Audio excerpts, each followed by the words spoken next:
This is not a simple problem. People suffer this for their whole life without handling it. You are whatever age you are and you still don't know how to use your thought and emotion. If you see everything just the way it is, everything has immense value. Life is not a race. If life is a race, you must get to the finish line soon.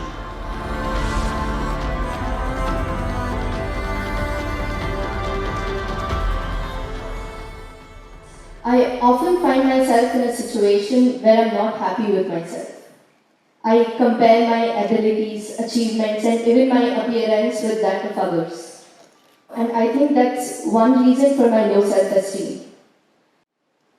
How do you think I can build up on my self-esteem and get rid of the self-hatred that I have? Well, this self-esteem, this self-confidence, all these things unfortunately have been sold a lot on the planet. Why do you need esteem? Why do you need esteem? Esteem is because you want to be little one-up on somebody else all the time. Unfortunately, our education systems were made like this, right from kindergarten. Who is first, who is second, who is third? You want to be first. So, your sense of happiness is only when everybody is doing worse than you. What kind of life is that?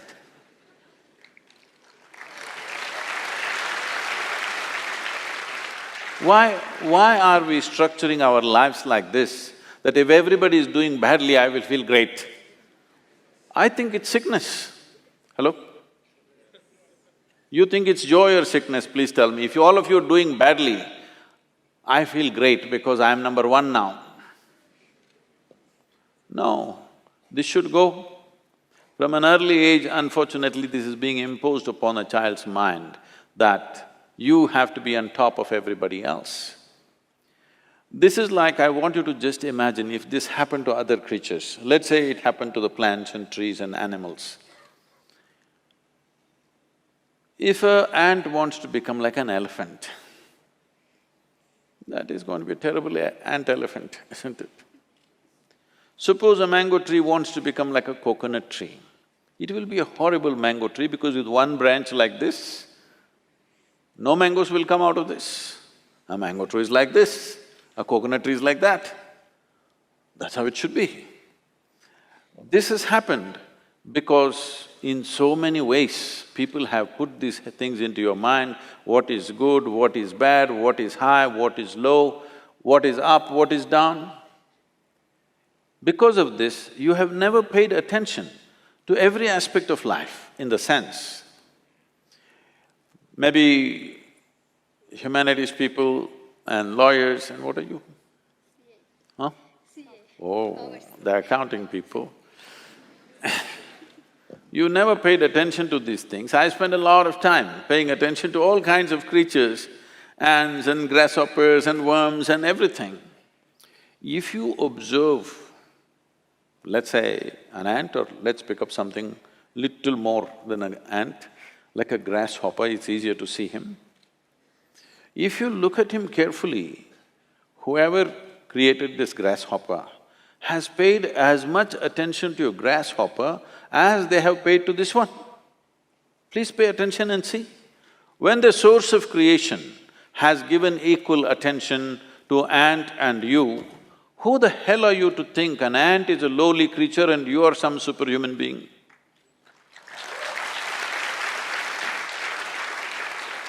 Why are you making this judgment?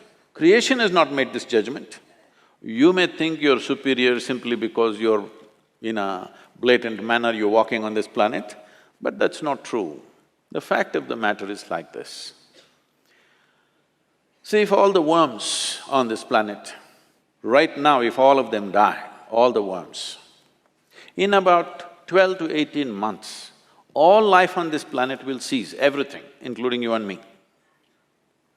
Suppose all the insects die today, in something like 2.5 to 4 years' time, all life will cease. But if all the human beings die, the planet will flourish.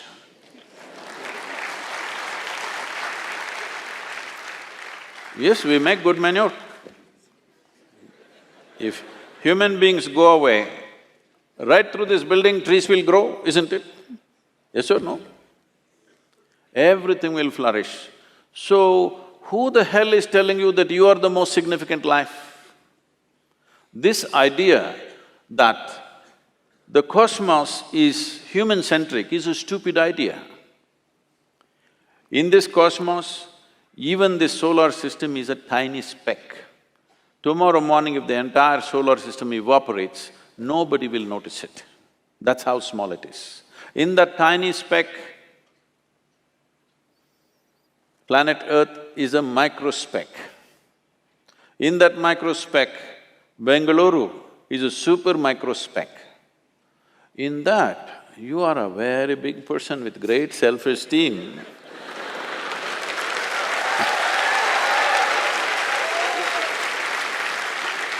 This is not a simple problem. People suffer this for their whole life without handling it. Essentially, it is just this. You have gotten yourself into a place where most human beings are in this place, you get yourself into a place where you cannot handle your own thought process and your emotion. That's all.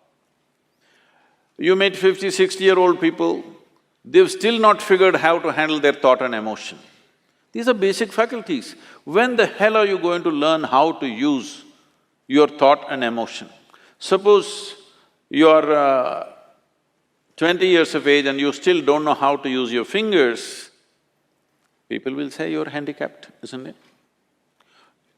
You are whatever age you are and you still don't know how to use your thought and emotion, are you handicapped too?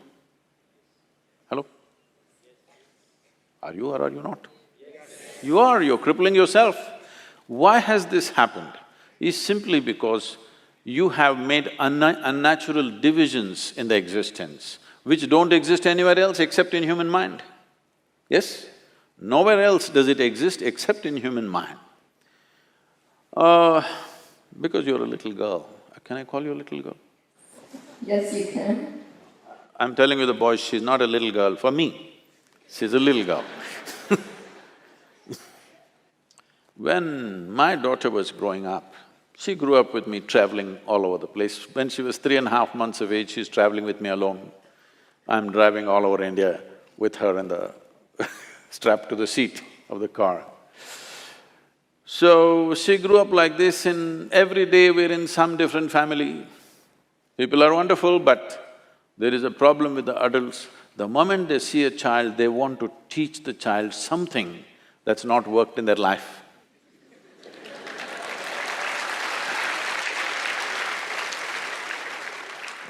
You should see, this urge is so compulsive. The moment they see a child, they have to teach. They have to teach.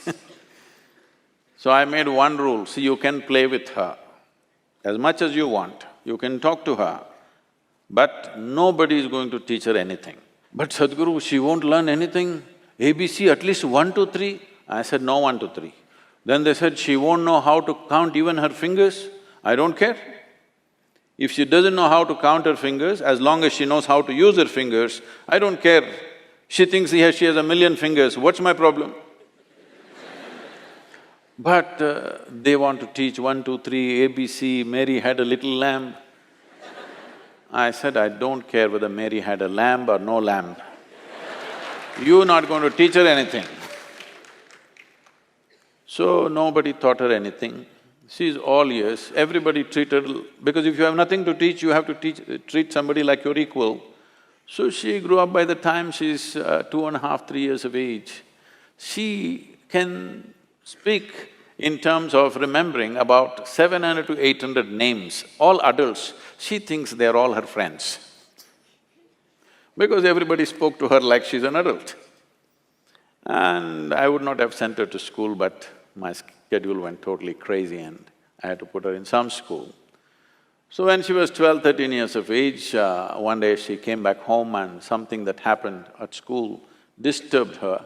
So she came and came to me and said, you're teaching everybody so many things, you're not telling me anything.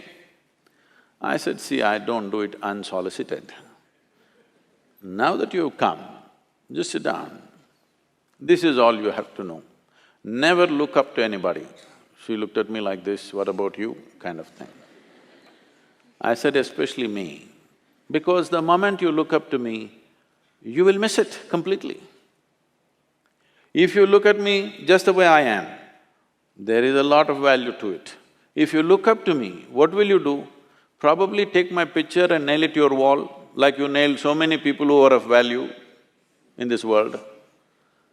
You just look at me for what I am, don't look up to me, and never look down on anybody. This is all. Never look up to anything, never look down on anything. If you see everything just the way it is, everything has immense value. Everybody has a place and value to their life, isn't it? Every creature has value. Because we did not realize that, how many things we have destroyed in this world? Simply because we think this is valuable, this is not valuable. There is nothing here that is not valuable, everything has its value. Maybe you are not able to see it. So don't set yourself up like this, you versus the rest of the world. It's a bad competition to get into. You want to be number one on this planet. It's a horrible place. Everybody below you and you up. Is it a good place to be? I think it's a sick place.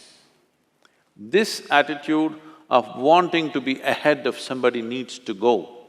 Well, for fun in a game or something you compete, that's different.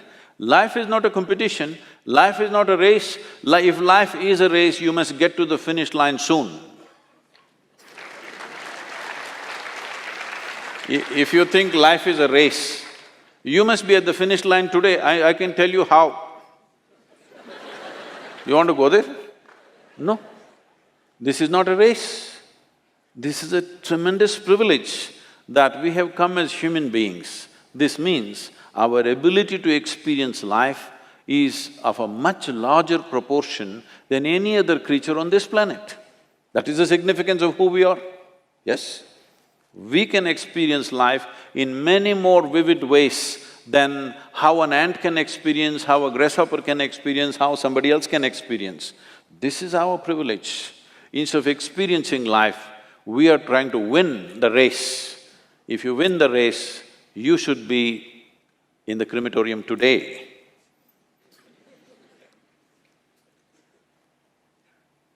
You don't need any self-esteem. In this culture, if you don't know this, there may be people with names like this, there will be one Ramadas, one Krishna Das, one whatever. What this means is people are consciously taking the name of being a slave. Because a joyful, willing slave is a tremendous human being. Only somebody who's been enslaved by somebody is a different matter. But willingly, I'm willing to do whatever is needed in this world, is a wonderful slave, isn't it? I'm one.